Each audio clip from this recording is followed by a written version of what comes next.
Hey guys, I hope you are well.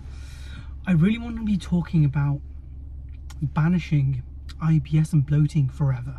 Now, I've been on a bit of a journey, so I'm hoping that by sharing my lessons and my lived experience, it will also help you to banish IBS and bloating forever, okay?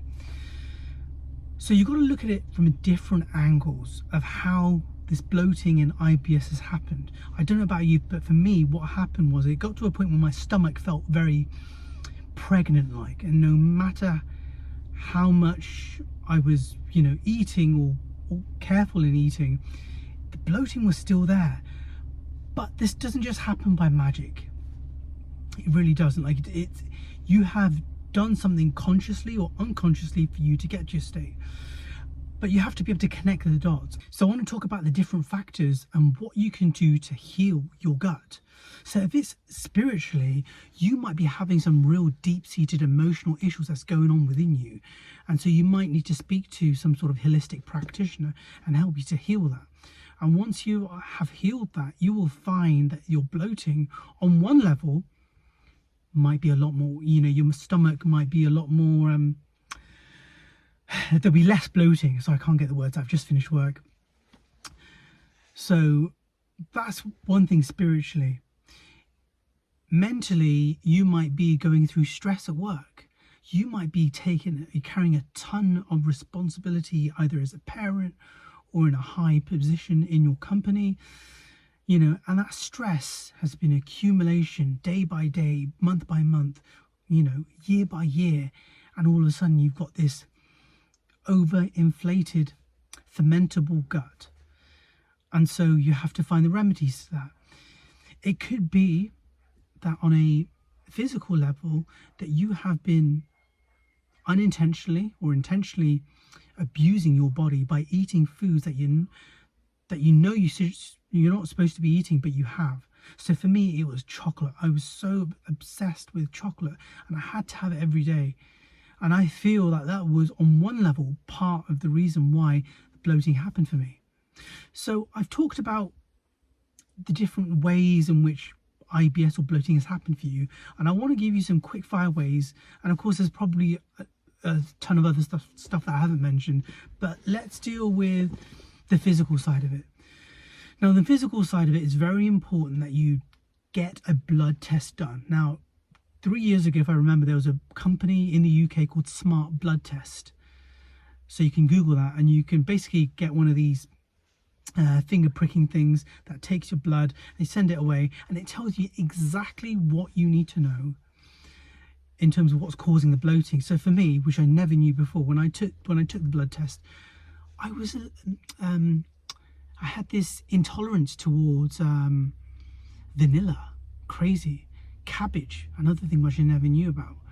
So little things like this I never knew, and because of that blood test, even though it cost me like 100 quid, it's probably 200 quid or even more now, but it's worth the investment. It really is worth the investment, so get that. That way you can kind of eliminate the foods that you know are not good for you. And you may think you know the foods are not good for you, but until you get the blood test, that will tell you every detail of what you're intolerant to. So that's the first thing. Second thing, you want to go speak to a nutritional therapist who's got the details of what you're intolerant to, and they will give you a ton of advice. I know for me, I got some amazing advice as to what to eat and what not to eat, which then dovetails very neatly into what foods really exacerbate it. So for me, it was sugar, and you will need to go through initially a period where you are not eating certain foods. So my nutritional therapist said to me, for the first month, 6 weeks, do not eat sugar or significantly reduce sugar. And that is what I did. And dairy was another thing for me, not to basically have dairy, and that does inflate the gut. And also yeast extract, that's another thing. There's a lot of other foods, to avoid yeast extract. 3 things that I've already told you to avoid. And then eventually you can start to, after about a month of not eating that, you can bring it back slowly. As long as you're following your diet, at least 85% of the time. You can let yourself go a little bit on the weekends. You can have that odd treat of, I know, chocolate that you've been craving, or a pizza, but just be careful and don't binge like I have been. Now, there are times where you do, you know, it's unavoidable. Like, for instance, last year it was my brother's wedding. Now, I don't know if you've been to an Asian wedding before, but it goes on for days, and all there were was foods that I know I shouldn't eat, but it's there in front of you. And I got myself back to square one again just by eating foods I'm not supposed to. And sometimes it's unavoidable, but there are times where you can avoid it, so avoid it as much as you can. So going on to other foods that really help to speed up this elimination, or this reverse the bloating, if you like, is a medicine. I'll put the link down below. It's called ADP oregano. ADP oregano. It's a life changer. When you start to consume these pills, you will find that you become more windy, and that's because your body is trying to get rid of all the gas that's in your system. Then you want to be taking what's called bone broth. Now, I've done a recipe of this before. Maybe I'll share it on another link or another video. Bone broth really helps to heal your gut lining. Now, I took this for a good 2 years. I don't need to take it so much now because I feel like I've done a big part of my gut healing. By having bone broth every day, it will help you a lot.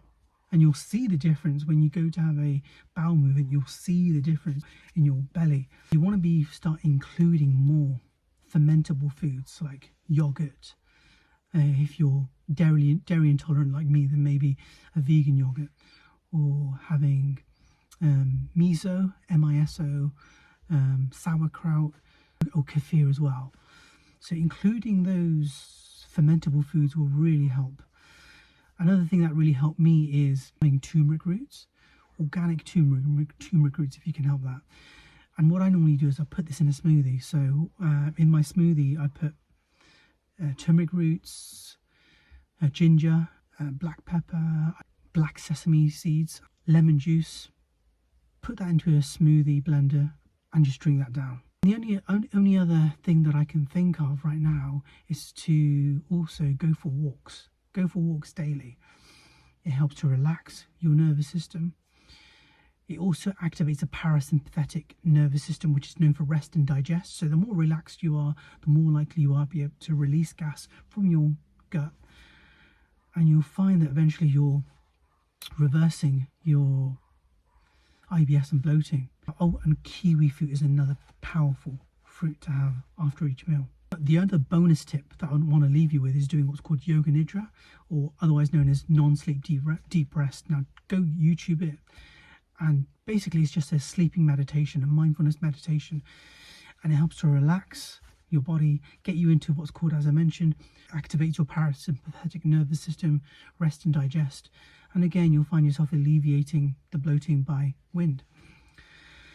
Not the prettiest thing to talk about, not the most glamorous thing to talk about, but those are my powerful tips that have really helped me. And I really honestly and genuinely hope it does help you. And remember to be consistent and persistent and patient with yourself. It isn't something that happens overnight. It is something that happens as a result of daily practice. Anyway, I hope this helped you. Please like this video. I'm going to be sharing more videos with you on my health journey. I'm, as you can see, working for the NHS, so I go out into people's houses and I see all sorts of people with different diseases and things. So I'm really hoping I can share more information with you. Anyway, I'm blabbered on too much. I hope this video has helped you, and I'll speak to you soon. Take care now. Bye.